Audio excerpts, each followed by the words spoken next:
Hello അസ്സലാമു അലൈക്കും. എല്ലാവർക്കും പുതിയൊരു വീഡിയോയിലേക്ക് സ്വാഗതം. വളരെ എളുപ്പത്തിൽ തയ്യാറാക്കിയിട്ടുള്ള നല്ലൊരു ബ്രേക്ക്ഫാസ്റ്റിൻ്റെ റെസിപ്പിയാണ് ഇന്നത്തേത്. അരിപ്പൊടി വെച്ചിട്ടാണ് കേട്ടോ ഇത് ചെയ്തിട്ടുള്ളത്. നല്ല നാടൻ ബ്രേക്ക്ഫാസ്റ്റ് ആണ്.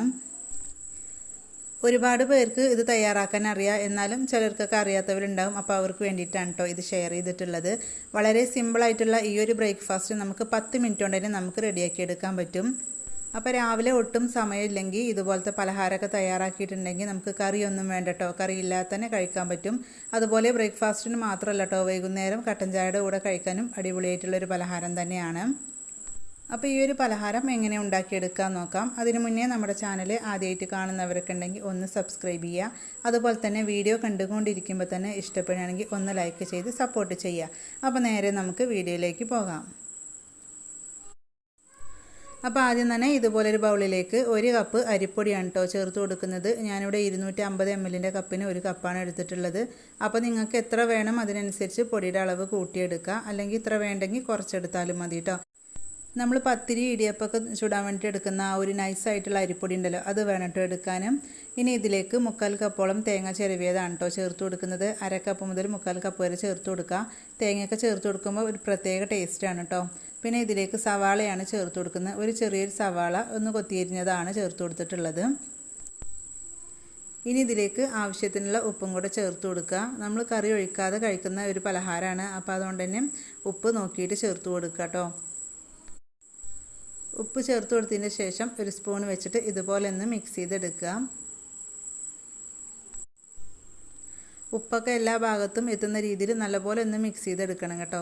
അപ്പോൾ മിക്സ് ചെയ്തതിൻ്റെ ശേഷം ഇതിലേക്ക് വെള്ളം ഒഴിച്ച് കൊടുത്തിട്ട് നല്ലപോലെ ഒന്ന് കുഴച്ചെടുക്കണം. അപ്പോൾ ഇതിലേക്ക് ഒഴിച്ചു കൊടുക്കുന്നത് സാദാ പച്ചവെള്ളമാണ് കേട്ടോ. അപ്പോൾ കുറച്ച് ഒഴിച്ചിട്ട് വേണം ഇത് കുഴച്ചെടുക്കാൻ. അപ്പോൾ ഞാനിവിടെ 1 കപ്പ് വെള്ളം എടുത്തിട്ടുണ്ട്, അതിൽ നിന്ന് കുറച്ചാണ് ഒഴിച്ചു കൊടുത്തിട്ടുള്ളത്. എന്നിട്ട് സ്പൂൺ വെച്ചിട്ട് ഇതുപോലെ ഒന്ന് മിക്സ് ചെയ്തെടുക്കുന്നുണ്ട്.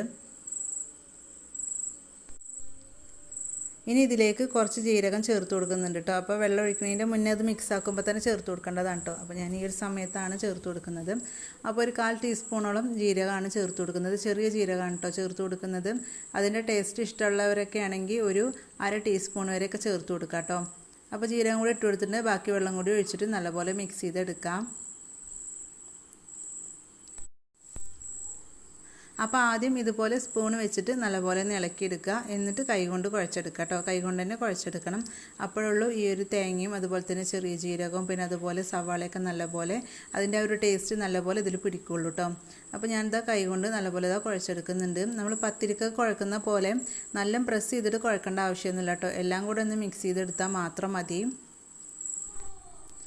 ചപ്പാത്തിക്ക് കുഴക്കുന്നതിനേക്കാളും കുറച്ചും കൂടെ ഒന്ന് ലൂസാക്കിയിട്ട് വേണ്ട കുഴക്കാനും. പിന്നെ അതുപോലെ തന്നെ ഞാനിവിടെ 1 കപ്പ് വെള്ളം എടുത്തിട്ടുണ്ടായിരുന്നു. അതിൽ 3/4 കപ്പോളം വെള്ളമാണ് കേട്ടോ ഒഴിച്ചു കൊടുത്തിട്ടുള്ളത്. 1/4 കപ്പ് വെള്ളം നമുക്ക് ബാക്കി വന്നിട്ടുണ്ടായിരുന്നു. അപ്പോൾ നിങ്ങളെടുക്കുന്ന പൊടിക്കനുസരിച്ചായിരിക്കും കേട്ടോ വെള്ളത്തിൻ്റെ അളവ്. കുറച്ച് കൂടുതലൊക്കെ എടുക്കുകയാണെങ്കിൽ അതിനനുസരിച്ച് വെള്ളം ഒഴിച്ചു കൊടുക്കേണ്ടി വരും. അപ്പോൾ കുറച്ച് ഒഴിച്ചിട്ട് ഇതേപോലെ ഒന്ന് ആക്കിയെടുക്കുക. ഇപ്പോൾ അതാ നമ്മുടെ ഈ ഒരു മാവ് നല്ലപോലെ കുഴച്ച് റെഡിയാക്കി എടുത്തിട്ടുണ്ട് കേട്ടോ. അപ്പോൾ ഇങ്ങനെയാണ് നമുക്ക് കിട്ടേണ്ടത്. അപ്പോൾ ഇതിൻ്റെ ഒരു പരുവം നിങ്ങൾക്ക് കാണുമ്പോൾ തന്നെ അറിയാം. ഇനി നമുക്ക് പെട്ടെന്ന് തന്നെ തയ്യാറാക്കി എടുക്കാൻ പറ്റും കേട്ടോ. ഒരുപാട് റെസ്റ്റ് ചെയ്യാൻ വെക്കേണ്ട ആവശ്യമൊന്നുമില്ല. ഇനി നമുക്ക് പലഹാരം റെഡിയാക്കി എടുക്കാം.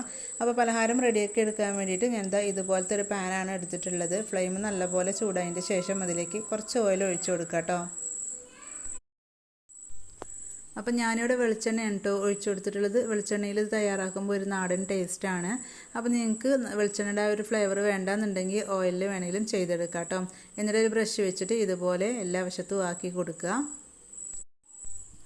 അപ്പോൾ പാന് നല്ലപോലെ ചൂടായിട്ടുണ്ടെങ്കിൽ മീഡിയം ടു ലോ ഫ്ലെയിമിലേക്ക് ഇട്ട് കൊടുത്തതിൻ്റെ ശേഷം ഇതുപോലെ നമ്മൾ നേരത്തെ റെഡിയാക്കി വെച്ചിട്ടുണ്ടായിരുന്ന ആ ഒരു മാവിന്ന് കുറച്ചെടുത്തിട്ട് ഇതിൽ വെച്ച് കൊടുത്തിട്ട് കൈ കൊണ്ട് ഇതിങ്ങനെ പരത്തി കൊടുക്കുക. അപ്പം നല്ല ഷേപ്പിൽ കിട്ടണമെന്നില്ല കേട്ടോ, ജസ്റ്റ് ഒന്ന് പരത്തി കൊടുത്താൽ മതി. ഒരുപാട് കട്ടിയിൽ പരത്തി കൊടുക്കരുത്, എന്നാൽ ഒരുപാട് തിന്നു ആക്കരുത്. അപ്പോൾ കൈകൊണ്ട് ഇത് നമ്മൾ പരത്തിയെടുക്കുന്ന ആ ഒരു സമയത്ത് ചിലപ്പോൾ കയ്യിലൊക്കെ ഒട്ടിപ്പിടിക്കാൻ ചാൻസ് ഉണ്ട് കേട്ടോ. അപ്പോൾ അങ്ങനെ ആകുമ്പോൾ വെള്ളത്തിലൊന്ന് കൈ ഒന്ന് മുക്കിയതിൻ്റെ ശേഷം വീണ്ടും ഒന്ന് ഇതുപോലെ പരത്തി കൊടുത്താൽ മതി. അപ്പോൾ ഞാൻ ഇതുപോലെ ഒന്ന് പരത്തി കൊടുത്തിട്ടുണ്ട്. ഇനി മീഡിയം ടു ലോ ഫ്ലെയിമിൽ തന്നെ ഇട്ട് കൊടുക്കുക കേട്ടോ. ഫ്ലെയിം കൂട്ടി കൊടുക്കരുത്. എന്നിട്ട് അടച്ച് വെച്ചിട്ട് ഒരു 3 മിനിറ്റ് നേരം ഒന്ന് വെക്കണം. എന്നാലേ ഇതിൻ്റെ ഒരു സൈഡ് നല്ലപോലെ ഒന്ന് ആയി കിട്ടുള്ളൂ. ഇപ്പം നമ്മൾ അടച്ച് വെച്ചിട്ട് ഏകദേശം 3 മിനിറ്റൊക്കെ ആയിട്ടുണ്ടായിരുന്നു. ഇത് തുറന്ന് നോക്കിയപ്പോൾ ഒരു സൈഡ് ആയിട്ടുണ്ട് കേട്ടോ. ഇനി ഇതിൻ്റെ മുകൾ വശത്തിലൂടെ കുറച്ചും കൂടെ ഒന്ന് ഓയിൽ ഒഴിച്ചു കൊടുക്കുന്നുണ്ട്. അപ്പോൾ നമ്മൾ തിരിച്ചിടുമ്പോഴും ആ ഒരു വശം ഒന്ന് ക്രിസ്പി കിട്ടാൻ വേണ്ടിയിട്ടാണ് കേട്ടോ. ഇനി ഓയിൽ വേണ്ടാന്നുണ്ടെങ്കിൽ നിങ്ങൾക്ക് അങ്ങനെ ചെയ്തെടുക്കാം. അപ്പോൾ ഇങ്ങനെ ചെയ്തെടുക്കുമ്പോൾ നല്ല ടേസ്റ്റാണ്. ഒരുപാടൊന്നും ചേർത്ത് കൊടുക്കണ്ട, കുറച്ച് മാത്രം ചേർത്ത് കൊടുത്താൽ മതി. അപ്പോൾ ഓയിലൊക്കെ മുകൾ വശത്തും ആക്കി കൊടുത്തിട്ട് നമുക്ക് തിരിച്ചിട്ട് കൊടുക്കാം. ഇത് നമ്മൾ തിരിച്ചിട്ട് കൊടുത്തതിന് ശേഷം നമ്മൾ കുറച്ച് നേരം വെച്ച് കൊടുക്കുക കേട്ടോ. അടച്ചു കൊടുക്കേണ്ട ആവശ്യമൊന്നുമില്ല. പിന്നെ അതുപോലെ തന്നെ ഞാനൊരു മിതമായ രീതിയിലാണ് ഇത് ക്രിസ്പിയാക്കി എടുത്തിട്ടുള്ളത് കേട്ടോ. നല്ലപോലെ ക്രിസ്പി ആക്കിയിട്ടൊന്നുമില്ല. അപ്പോൾ 1-2 തവണ തിരിച്ചും മറിച്ചിട്ടിട്ടൊക്കെ നല്ലപോലെ ഇതൊന്ന് വേവിച്ചെടുത്തിട്ടുണ്ട്. ഇനി നമുക്കിത് പ്ലേറ്റിലേക്ക് മാറ്റാം. അപ്പോൾ ഈ ഒരു പലഹാരം നല്ലപോലെ കുക്കായി വന്നിട്ടുണ്ടെങ്കിൽ ഒരു പ്രത്യേക ഒരു സ്മെല്ലാണ് കേട്ടോ. നമ്മൾ ചെറിയ ജീരകവും തേങ്ങയൊക്കെ ചേർത്ത് കൊടുത്തുകൊണ്ട് തന്നെ അതിൻ്റെ ഒരു പ്രത്യേക ഒരു സ്മെല്ലൊക്കെ ഉണ്ടാവും. അപ്പോൾ അടുത്തത് നമുക്ക് ഇതുപോലെ തന്നെ ഉണ്ടാക്കിയെടുക്കാം. ഈ ഒരു സമയത്ത് ഞാൻ ഓയിൽ ഇതിലേക്ക് ആക്കി കൊടുക്കുന്നില്ല കേട്ടോ. കാരണം നമ്മൾ നേരത്തെ ആക്കി കൊടുത്തത് തന്നെ ഉണ്ട് ഇതിൽ. അപ്പോൾ ഇനി നമ്മൾ വേറെ ആക്കി കൊടുക്കേണ്ട ആവശ്യമില്ല. മുകളിലേക്ക് നമുക്ക് ചേർത്ത് കൊടുത്താൽ മതി. അപ്പോൾ നേരത്തെ ചെയ്തതുപോലെ തന്നെ ഇതുപോലെ ഒന്ന് കൈവച്ച് പരത്തി കൊടുക്കുക.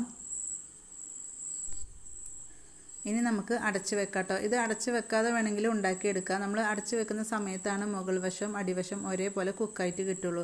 ഇത് കുറച്ച് കട്ടിയിലാണ് നമ്മൾ ഉണ്ടാക്കുന്നത്. നമ്മൾ സാധാരണ ദോശ ഉണ്ടാക്കുന്ന പോലെയൊന്നുമല്ല, നമ്മൾ പൊടി വെച്ചിട്ടാണല്ലോ ചെയ്തെടുക്കുന്നത്. അപ്പോൾ ഇത് നല്ലപോലെ ഒന്ന് കുക്കായി കിട്ടണം. അപ്പോൾ അടച്ച് വെച്ചാൽ നല്ലപോലെ കുക്കായിട്ട് കിട്ടും കേട്ടോ.